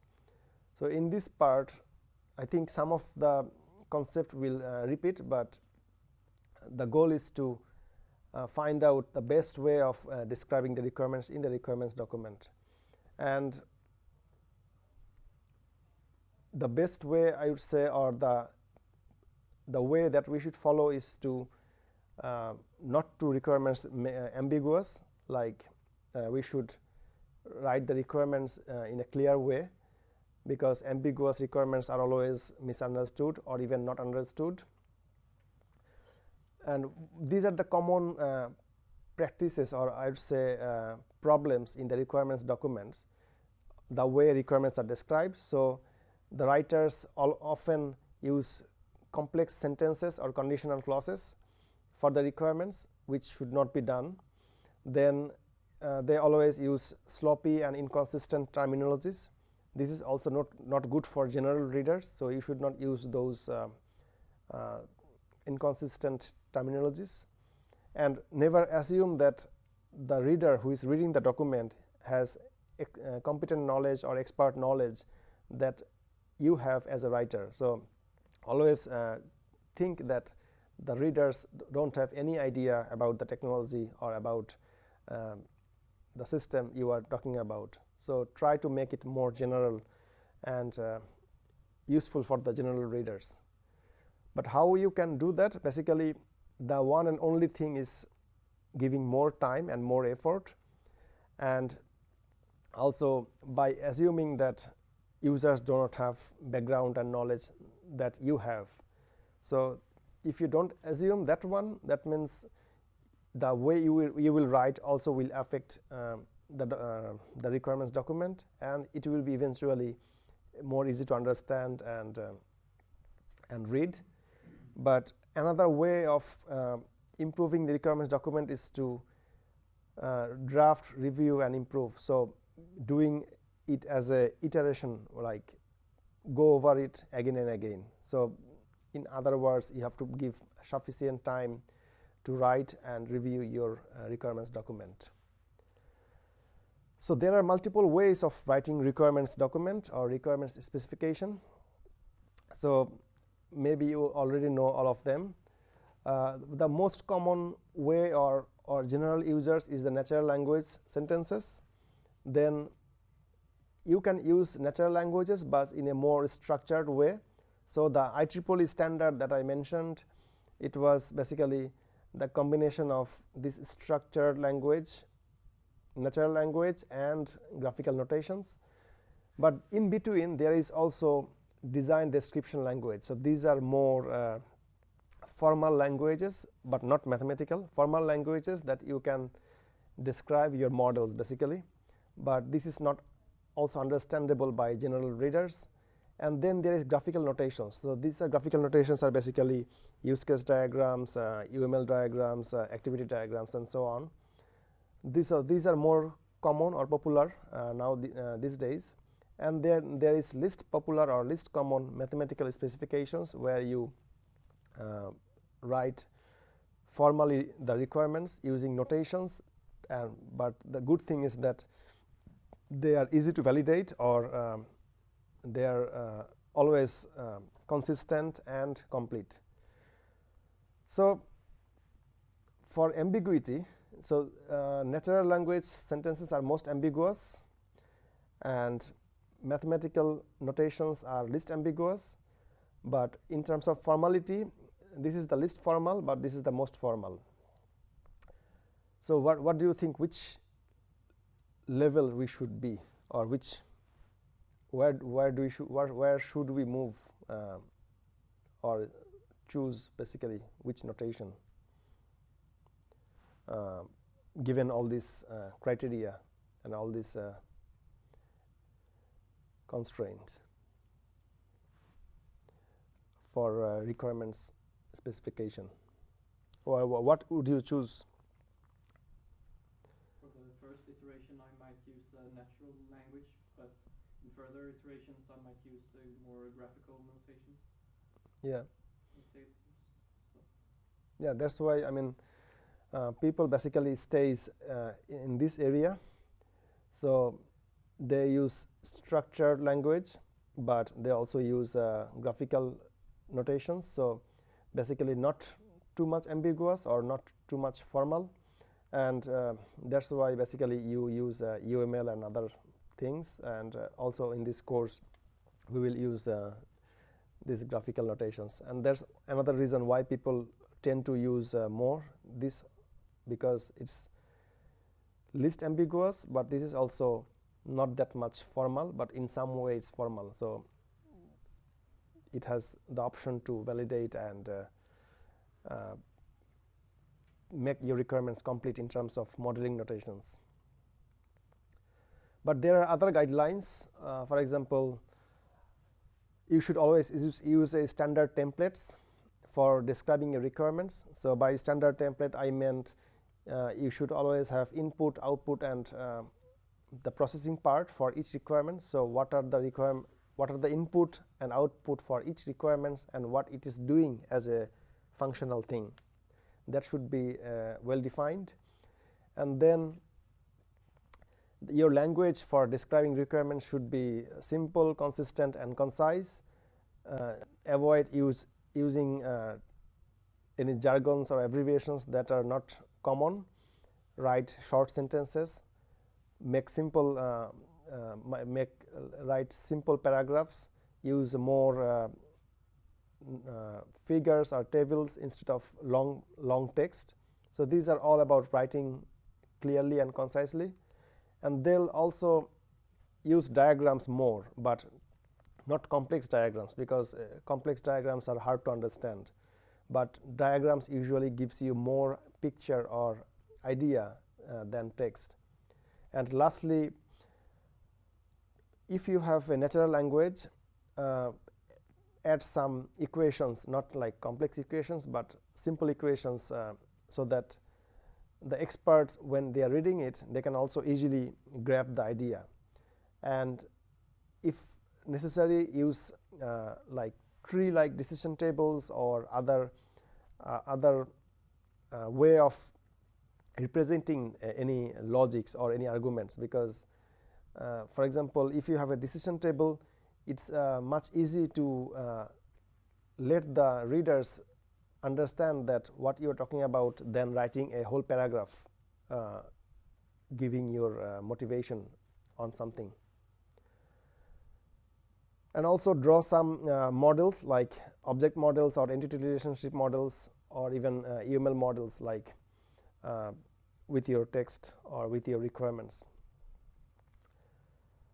So what are the key takeaways for this lecture? The first one is requirements are description of how requirement systems should behave, and its attributes or properties are constrained. But in the first phase, we don't care about how they will be implemented, or we only talk about what are the requirements doing as a functional thing. And then requirements engineering basically is a well-defined process with defined activities, and that should be followed in order. And the requirements document is also a official statement of the requirements, so it should be written well, and that is easy to understand for the customers, end users, and technical people. And this is one of the most important outcome of requirements engineering process. The types of requirements, there are basically from the high level perspective, there are two types. One is from how based on the level of details, and also like based on the goals. So if we think about level of details, the user requirements are more high level and less detailed, and then there is system requirements that is more low level and more details. And then there is also functional and non-functional requirements. So functional is all about functions, so what the system is doing, and non-functional requirements is about other like performance, security, scalability, and other aspect of the system. Then the process, or the requirements engineering process, is it says is a structured set of activities. The goal of this process is to derive, validate, and maintain a system, and this should be always followed in order. The target audience of the requirements documents are system customers, managers, system engineers, testers, maintenance staff, also third-party or regulatory bodies. So everyone should understand the requirements document. Requirements elicitation is also one of the most important phases of requirements engineering, but before that you also need to identify the stakeholders or the target audience, and requirements elicitation basically gathers the requirements and discuss them with the stakeholders. And stakeholders is basically anyone who are directly or indirectly benefit from it. So target audience are basically the stakeholders.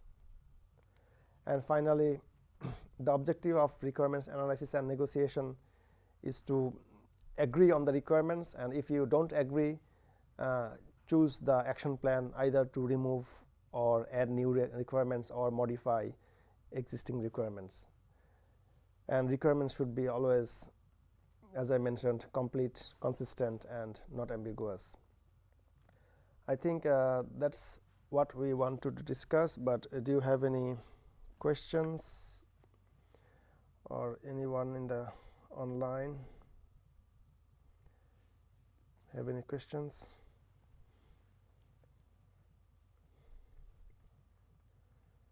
I hope they are following, because the screen is not showing there. So anyone on Slack have any questions?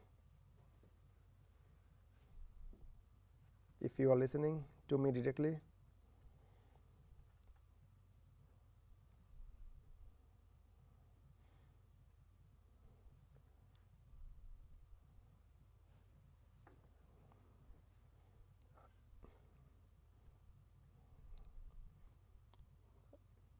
No, there are 10 people online, so hope, I guess nobody have any questions yet.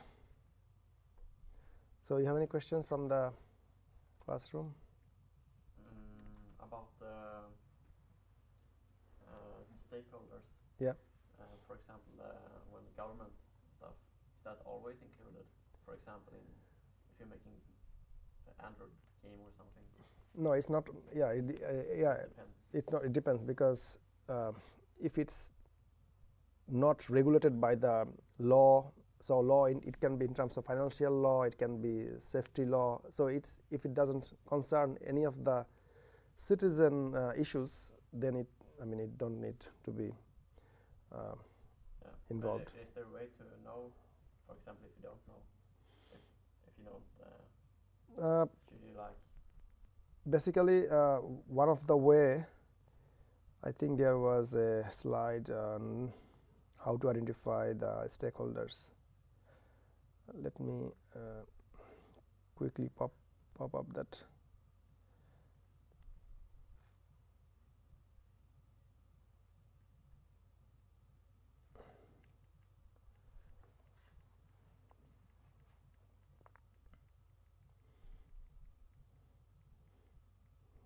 I think there was 5 or 6.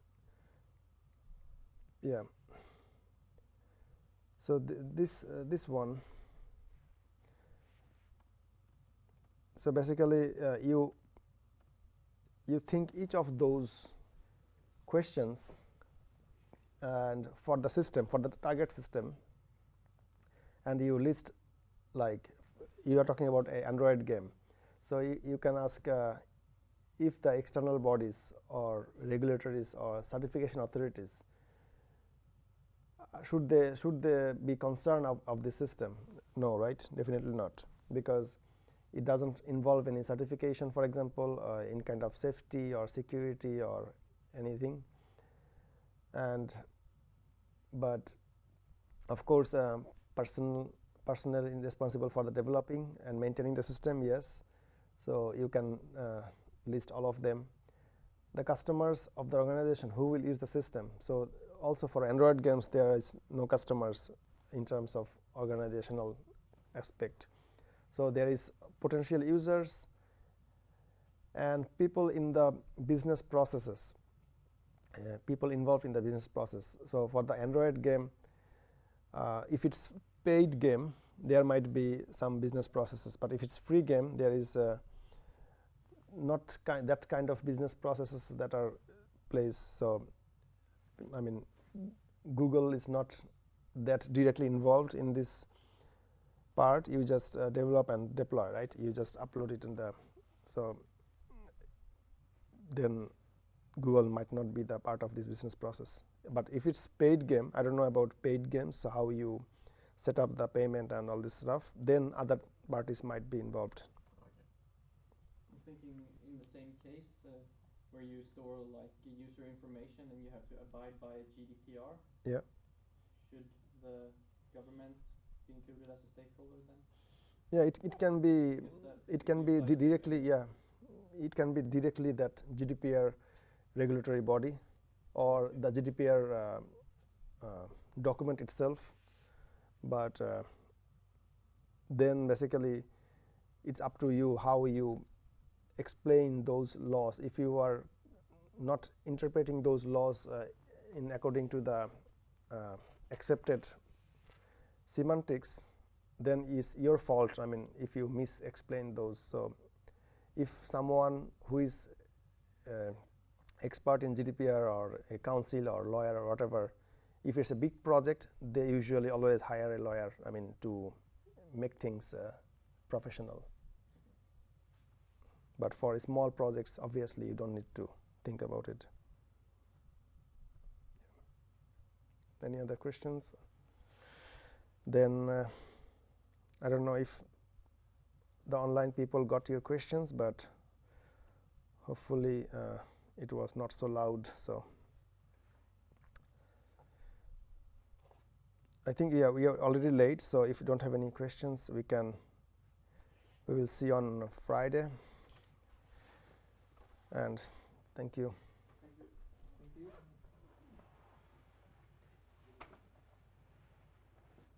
Thank you.